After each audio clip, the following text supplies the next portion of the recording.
Dans cette vidéo, je vais vous parler des 5 erreurs des débutants à absolument éviter et ceci, je vous assure, va changer complètement votre trading.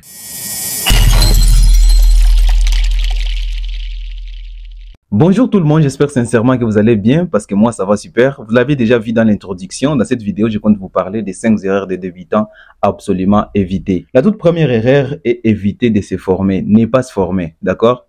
Quand on commence fraîchement dans les trading, on pense que les trading c'est une activité qu'on peut apprendre en 1 ou 2 semaines et directement commencer à appliquer. Le problème qui arrive trop souvent est que beaucoup de débutants ont tendance à sauter l'étape de formation. L'étape de formation est très cruciale si vous voulez réussir dans les trading. Ce que je vais vous assurer, croyez-moi, si vous vous lancez dans les trading sans formation, vous pouvez faire même 5 ans et vous êtes encore débutant. Si vous ne le savez pas, cela arrive qu'une personne peut faire même 7 ans dans les trading et il est encore débutant. Parce que tout justement, il n'arrive pas à être rentable dans le long terme. Dans une année, il peut être rentable pendant 11 mois et un seul mois arrive à effacer toute sa rentabilité. Tout cela parce que la personne a sauté la première étape qui est l'étape de la formation. Moi, personnellement, je n'arrêterai jamais de le dire. Les trading, je les considère comme un métier. C'est même niveau que les médecins, les avocats et les ingénieurs de haut niveau. Par exemple, les codages. Vous pouvez vous lancer dans les codages. Beaucoup d'enfants, beaucoup d'ados se lancent dans les codages et arrivent à créer des programmes informatiques et des applications qui ont changé littéralement notre vie. Ce qu'on ne sait pas est que derrière, il y a eu beaucoup de temps de formation. Beaucoup de jeunes codeurs ou les codeurs juniors se forment auprès des anciens, ce qu'on appelle aussi les codeurs seniors. Dans les trading aussi, c'est la même chose. Si vous voulez avancer dans les trading, il faut se former. Vous pouvez vous former auprès des anciens traders ou chercher de part ou d'autre des formations gratuites, même ici sur YouTube. Que ce soit une formation gratuite ou payante, il ne faut jamais sauter l'étape de formation, ce qui est très important dans les trading. La deuxième erreur que font beaucoup de traders débutants, c'est la précipitation. Beaucoup de traders débutants arrivent aujourd'hui dans les trading et demain ils veulent exploser les résultats. Ils oublient que les trading c'est un processus. Il faut y aller petit à petit pour arriver au gros résultat. C'est pas quelque chose qui peut arriver du jour au lendemain. Même après une formation de qualité, il vous faut encore beaucoup de jours d'implémentation pour arriver au bon résultat. L'autre problème, c'est avec les réseaux sociaux. Sur les réseaux sociaux, partout, par exemple, surtout sur Instagram, vous allez trouver beaucoup d'influenceurs sur Instagram qui publient un lifestyle un peu élevé. Et si vous les demandez qu'est-ce qu'ils font dans la vie, beaucoup d'entre eux vont parler qu'ils font du trading. Avec les trading, il n'y a pas moyen de vérifier si c'est vrai ou c'est faux. Il suffit seulement de vous montrer des graphiques avec des profits, vous allez accepter. Peut-être que ce sont des profits qu'ils ont fait en achetant des signaux, on ne sait jamais. Mais pour justifier l'argent et les lifestyles et surtout pour vous vendre des produits dérivés, ils vont vous parler qu'ils sont des traders. Et ce qui influence beaucoup de débutants quand ils arrivent dans les trading, ils veulent directement avoir ces lifestyles. Mon conseil est d'être patient. C'est pas tout qui est à Dubaï ou dans les îles Canaries qui est vraiment un trader. Et je vous assure que là où vous vous trouvez dans votre région, il y a beaucoup de traders qui font beaucoup de résultats que ça, mais ils se cachent dans leur maison. Ça, c'est la réalité derrière les trading. La troisième erreur, c'est abuser de l'effet de levier.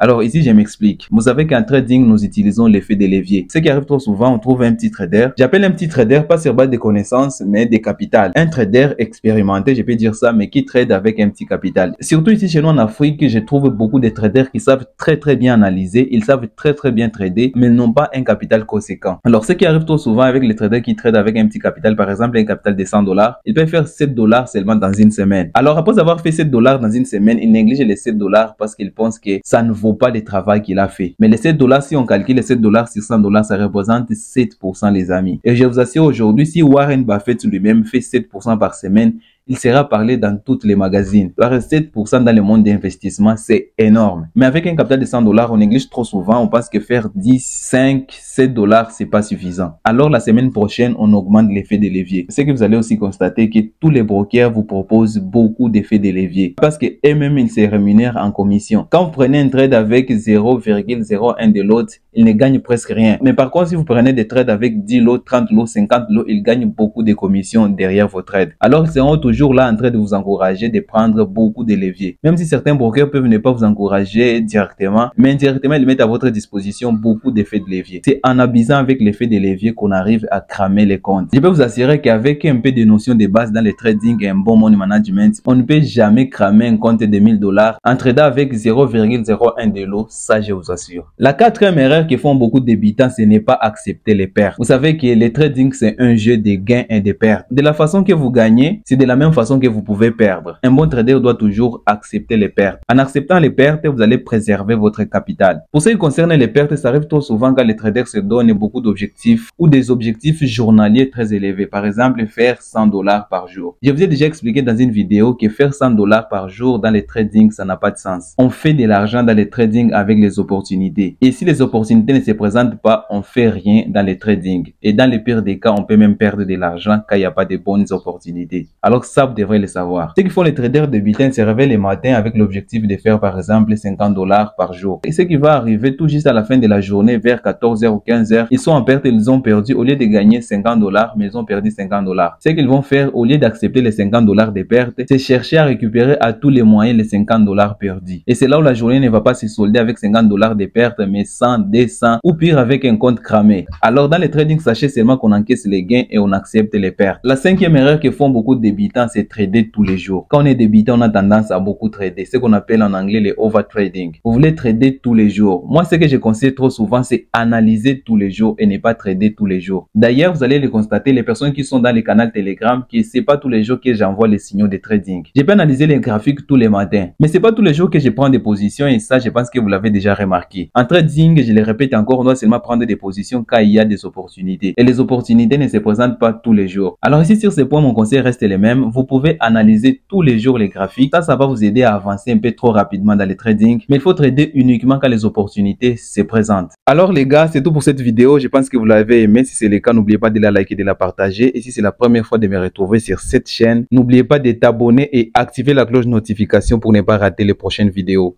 D'ici là, portez-vous bien. On se retrouve dans la prochaine vidéo.